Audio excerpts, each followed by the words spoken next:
नमस्कार, मैं हूं संध्या आंचल और आप देख रहे हैं तुरंत न्यूज। चलिए चलते हैं बड़ी खबरों की ओर। आज की बड़ी खबरें sponsored by Chlorophyll School, Maharana Pratap Chowk, Jhumri Telaiya, Koderma. प्रधानमंत्री नरेंद्र मोदी नई दिल्ली में बुधवार शाम को नवनिर्मित कर्तव्य भवन का उद्घाटन करेंगे, जिसे लेकर राजधानी के कई हिस्सों में ट्रैफिक प्रतिबंध लागू किए जाएंगे। यह कार्यक्रम शाम 6:30 बजे आयोजित होगा और ऐसे समय पर होगा जब दफ्तरों से छुट्टी का समय होता है, जिसे इलाके में भारी ट्रैफिक की आशंका है।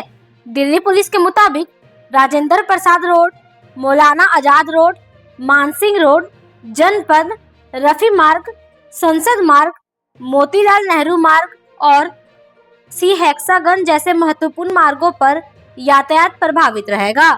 डीएसपी ट्रैफिक नई दिल्ली जिले के राजीव कुमार ने बताया कि कार्यालय के समय के मद्देनजर हमने व्यापक इंतजाम किए हैं ताकि वाहनों की सुचारू आवाजाही सुनिश्चित की जा सके। ट्रैफिक नियंत्रण के लिए अतिरिक्त जवान, ट्रैफिक बाइक और क्रेन तैनात किए जाएंगे।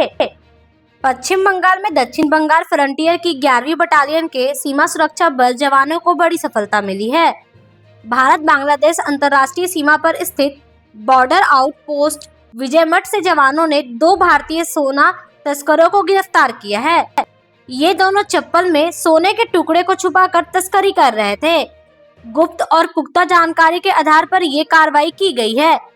बीएसएफ ने बताया कि ये दोनों तस्कर करीमपुर से कृष्णानगर बस से जा रहे थे। जब ये पकड़े गए, उनके पास से 1 करोड़ के अधिक मूल्य के सोना मिले हैं।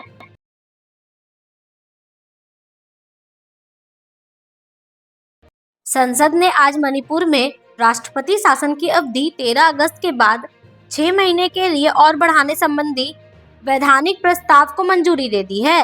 ये प्रस्ताव लोकसभा से पहले ही पारित हो चुका था, जिसे अब राज्यसभा ने भी हंगामे के बीच पारित कर दिया।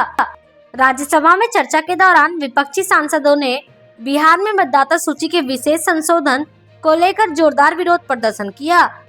इस बीच उप सभापति हरिवंश ने कहा कि यह एक संवैधानिक दायित्व है, जिसे समय सीमा के भीतर पूरा किया जाना जरूरी है। हम सभी सांसदों को संविधान का पालन करना होता है। गुजरात सरकार ने नकली और डुप्लीकेट दवाओं पर पूरी तरह से रोक लगाने के लिए एक सख्त एसओपी तैयार करने की घोषणा की है। यह कदम राज्य के बाहर से आने वाले नकली दवाओं की आपूर्ति रोकने के लिए उठाया जा रहा है।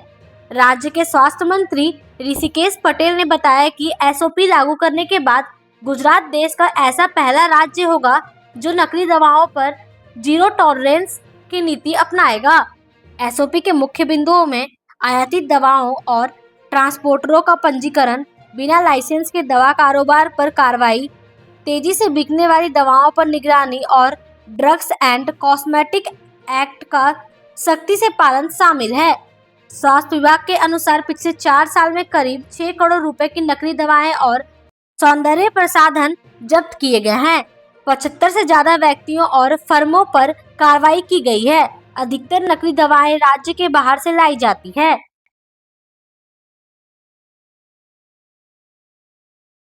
उत्तराखंड के उत्तरकाशी में मंगलवार दोपहर करीब 1:45 बजे हरसील स्थित भारतीय सेना के कैंप में करीब 4 किलोमीटर दूर धराली गांव में बादल फटने से तबाही मच गई। बादल फटने की घटना के बाद आई भीषण बाढ़ में करीब 4 लोगों की मौत हो गई और 50 से ज्यादा लोग लापता हैं। इस बाढ़ से पवित्र गंगोत्री धाम का सभी सड़क संपर्क टूट गया है। इस आपदा के कारण पानी और मलबे का एक ऐसा सैलाब उमड़ पड़ा जिससे पूरा इलाका जलमग्न हो गया और कई एजेंसियां इमरजेंसी हेल्प के लिए भेजी गई है। एक चश्मदीद ने इंडिया टुडे टीवी को बताया कि होटलों से लेकर बाजारों तक सब कुछ तबाह हो गया है। मैंने पहले कभी ऐसी आपदा नहीं देखी।